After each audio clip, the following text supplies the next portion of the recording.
Hi, this is Glenda. Um, Andrea asked me to show a closer look at my craft room.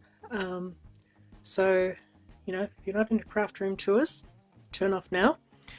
I thought I'd try and experiment and do it on my phone instead of on my camera, because my phone's actually newer than my camera, and just see how it goes because I'm trying to move it around the room. So I shall begin at the beginning. Um, None of my furniture has been purpose bought. It's all hand-me-downs from various people. So if I come in the door here, and the first thing you come across is where I have my die machines, and they're on an overbed table that my father made. He welded it, and he was very, very proud of it because it's cantilevered, so you could actually sit on the open end, and he demonstrated that quite happily. So anyway, they sit there. It's quite sturdy. It's got a Laminex top. Underneath is my label maker that I don't, not label, stamp maker that I seldom use. But there's my plates for my e-bosser and my e-bosser. My thin dies are all kept in the plastic boxes on the metal magnetic sheets. If we pan up, there's the mats for my scan and cut, and some new ones waiting. These little shelves I just got at a $2 shop, and they hold some of the dies and embossing folders that don't fit in other categories. So we pan across. There's my scan and cut. I find if things are out and ready to go, that's when I use them. Next to that is my Cherilyn die cutter that I can never remember the name of. It is a crossover, and it is brilliant on the thin dies. So it's earned its place there. One pass and you'll cut out the most intricate die if you've got the pressure just right. So if we come across to the left of the door, here's a bookcase that I acquired off my daughter, and I have cut down my craft books to only what will fit in there. And I have my clear stamps on the bottom shelf, if I can get down that low, in folders. We go to the wardrobe. I'm trying to hold this steady. I don't know how it's going to turn out.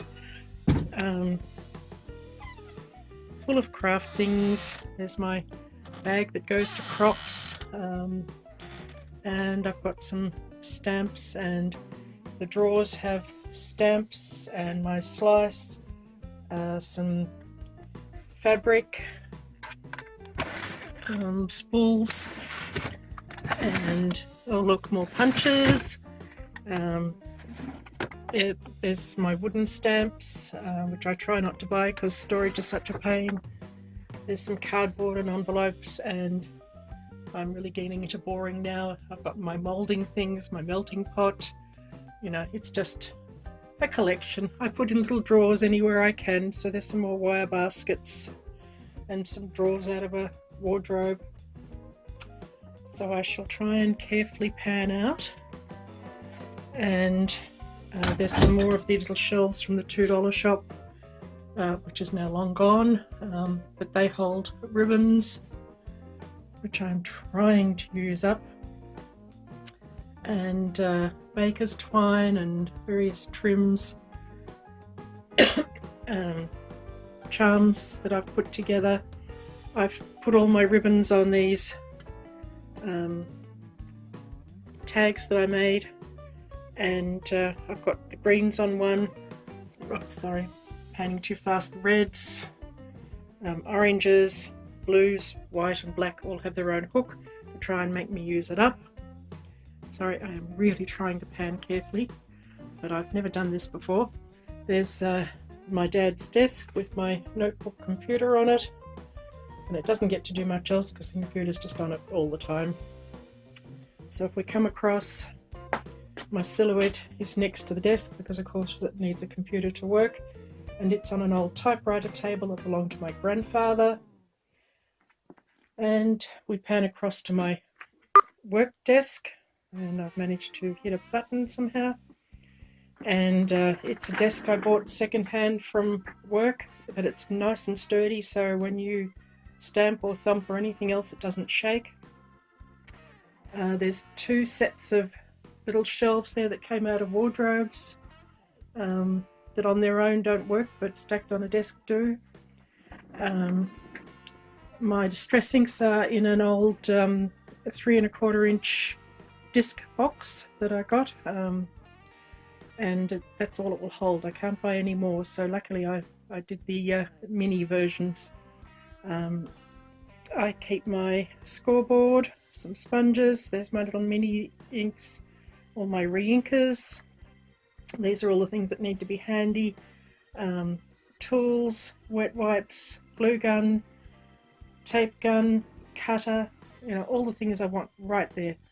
Then, you know, we're going to corner cutters, some other glues and things on another set of little shelves, and my wonderful envelope board, not so wonderful box board. There's some inks, Copics. These little drawers are left over from my previous home where they work quite well for me. I've got a number of sets of those. They're not so good in this room. The little drawers are a bit of a challenge to make them work with what you're putting in them. We've got distress markers, feathers, across here to the most used punches on tail rails. I mean, all these ideas are things that everybody else does. Bit of artwork up there, another light. Come down to my mother's sewing table, and the sewing machine's not used so much, so it got relegated to underneath when I got my crossover and needed a bit more space because my guillotine was where that is, so I've moved it over, but I use that all the time. So if we go around, we've got some shelves that came from my sister, and it goes way up to the where I need a big step for things I don't use so much. But this is sort of the paper corner, and that's all my sentiment stamps in there because I use those a lot. Then all the little drawers, some of them have a bigger drawer and they work quite well, so I've got all my glitters in there, and some cheap markers in there, perfect pearls, odd tools that don't get used much. And if I come around here, there's a lot more of those drawers, and there are punches and things in those, but they would be a whole lot more usable if the drawers came out, but you have to fight my drawers to make them come out, whereas my daughter has some of these and the drawers just pop straight out and much more usable.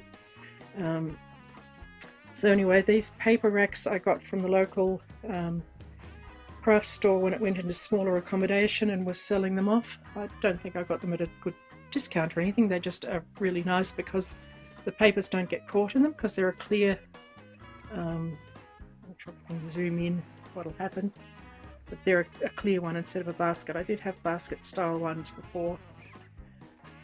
So then the things that you can barely get to in the corner, just all papers. This is sort of my whole paper collection. I'm not a paper hoarder really, so I've got them by colour, and I've got double-sided printed paper, printed card, 6x6s that I have trouble using. Then we come down to another wardrobe insert, which has punches in the bottom 3 baskets because I am definitely a punchaholic. Threads in that. Oh, sorry, I'm pointing the wrong way. My apologies for the quality of this. What just happened then? Oops. I don't know. Anyway, drawers from my grandmother. They have batteries, tools, beading things. I'm not going to pull it right out one-handed. Underneath is cardboard. There's my circle punch. So, you know, it's not tidy, but it's not a showpiece, but it's practical. And I've got cellophane bags and embellishments, bling, flowers. No, that's leaves. all sorts of beading stuff, spare flowers, and there's an unknown one at the top there.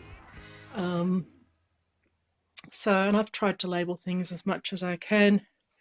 And if we pan across at the back of the machines, there's another set of wire baskets from a wardrobe, and they have embossing folders and the big dies. And that weighs a ton. And then there's a recycle box, paints in the bottom, and trim in this one. And so that's pretty much my craft room.